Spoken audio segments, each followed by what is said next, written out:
Hello, I'm in a 2016 Kia Sorento, and today I'm going to show you how to where the charger ports, aux ports, and USB ports are.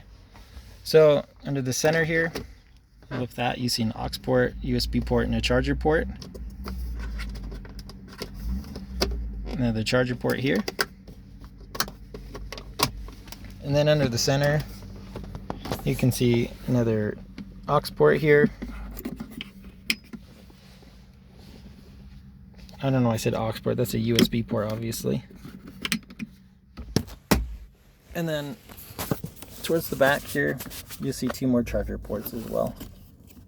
For it's a USB here, and then a bigger charger port. And if any of these aren't working properly, first thing I'd probably check your fuses. Sometimes a burnt fuse could make these inoperable. If that doesn't work, especially if it's just like one or a couple in particular that aren't working, you might need to get behind the plastic and then see if there's any loose connections that need replaced or repaired. But all that said, I hope this was helpful. Hope you have, oh, and another thing, if you've got especially an aftermarket radio installed, sometimes they'll run an extra cord off to the side or into your glove box, so it might be worth checking in here to see if there's another cord to plug into. But I hope this is helpful. Hope you have a wonderful day.